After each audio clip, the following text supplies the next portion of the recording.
नमस्कार।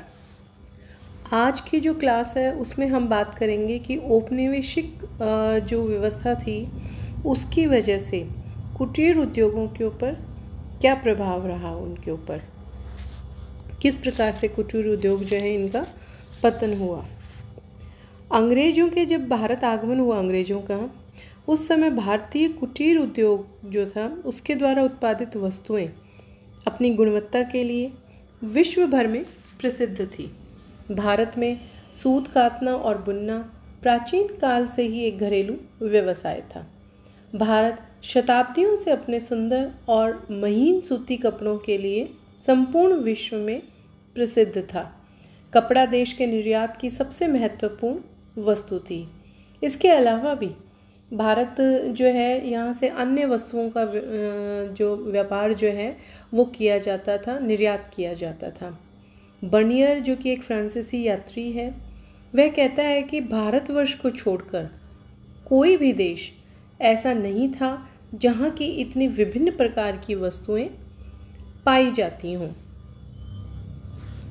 उद्योग के लिए जो जरूरी कच्चा माल था वह गांव जो है इनमें मिल जाता था, यानी कि गांव जो है वो कच्चे माल के लिए आत्मनिर्भर थे। गांव में जो चीज़ें बनाई जाती थी उनमें से अधिकांश की खपत गांव में ही हो जाती थी और जो माल बाकी बच जाता था वह हर सप्ताह गांव में लगने वाले मेलों में बेचा जा सकता था। ग्रामीण उद्योग केवल मनुष्य की मूल आवश्यकताओं तक ही सीमित था। गांव में विलासिता की वस्तुएं उत्पादन करने वाला कोई भी उद्योग जो है वो नहीं के बराबर था। गांव में जिन वस्तुओं का उत्पादन होता था उनका विनिमय गांव की जनता तक सीमित था। जरूरत पड़ने पर किसान कारीगर के पास चला जाता था, लेकिन कारीगर को भुगतान अलग अलग काम के हिसाब से नहीं जोड़ा जाता था, बल्कि भुगतान जो था वो सारे गांव की मिली जुली जिम्मेदारी होती थी। कारीगर को सारे समुदाय की ओर से गांव की जमीन का कुछ अंश स्थायी तौर पर जोतने काटने के लिए मिला रहता था या फसल कटने पर उसे अनाज की निश्चित मात्रा दे दी जाती थी। गांव की बाहरी दुनिया से तो कोई विनिमय संबंध था ही नहीं। ग्रामीण उद्योग के साथ साथ शहरी उद्योग भी विद्यमान थे। ग्रामीण उद्योगों द्वारा जहां गांव की सीमित आवश्यकताओं की पूर्ति होती थी, वहीं शहरी उद्योग अमीर और धनी व्यापारी वर्ग की विलासिता की वस्तुओं का उत्पादन करते थे। शहरी उद्योग में काम करने वाले लोग दो प्रकार के होते थे।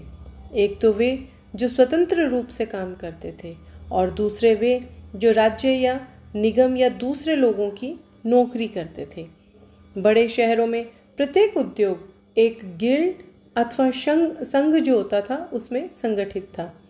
प्रत्येक उद्योग का एक मुखिया होता था, वह चीज़ों और श्रमिकों का मूल्य निर्धारित करता था तथा छोटे मोटे झगड़ों का निपटारा करता था। अब अगर बात की जाए कि कुटीर उद्योग जो है उनके विनाश के क्या कारण रहे, तो ब्रिटिश शासक जो थे इन्होंने अपनी प्रतिक्रियावादी और शोषणवादी नीति से भारतीय उद्योगों को शोचनीय पतन के मार्ग पर ला पटका था।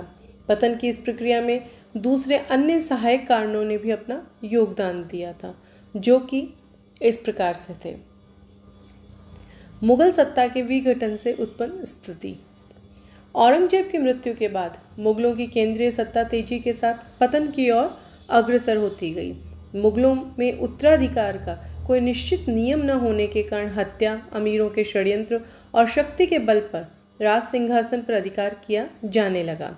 केंद्रीय सत्ता के निर्बल होते ही विभिन्न प्रांतों के सूबेदार केंद्रीय सत्ता के नियंत्रण से मुक्त होकर स्वतंत्र राज्यों की स्थापना करने लगे।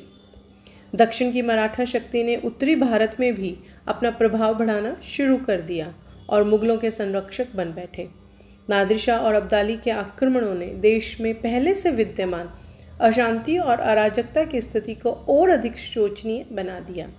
अशांति और अराजकता की इस स्थिति में कुटीर उद्योगों का समुचित विकास नहीं हो पाया और बाद में वे तो यूरोपीय उत्पादों के साथ प्रतियोगिता में सफल नहीं हो पाए। इसी प्रकार से देसी रियासतों का अंत जो है वो भी इसका एक कारण बना। देसी रियासतों के जो शासक थे वे इनके संरक्षक थे। वे कुशल शिल्पियों और कारीगरों को निरंतर सहायता और संरक्षण देकर प्रोत्साहित करते रहते थे, परंतु भारत में ब्रिटिश राज्य की स्थापना और उसके निरंतर विस्तार के फलस्वरूप अनेक देसी रियासतों का अंत हो गया और जिसकी क्षति भारतीय कुटीर उद्योग को उठानी पड़ी। इसके अतिरिक्त ईस्ट इंडिया कंपनी की जो नीति थी वह भी इसके लिए जिम्मेदार थी। ईस्ट इंडिया कंपनी ने प्रारंभ से ही देसी जो कारीगर थे इनका शोषण करना शुरू कर दिया। जो जो कंपनी का राजनीतिक वर्चस्व बढ़ता गया उसका शोषण भी बढ़ता गया।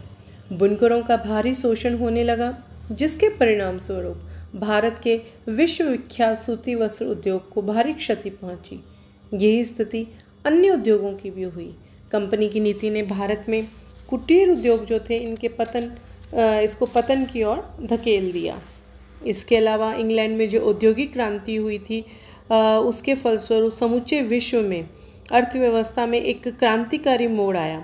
इस क्रांति का भारत के कुटीर उद्योगों पर भी जबरदस्त प्रभाव पड़ा।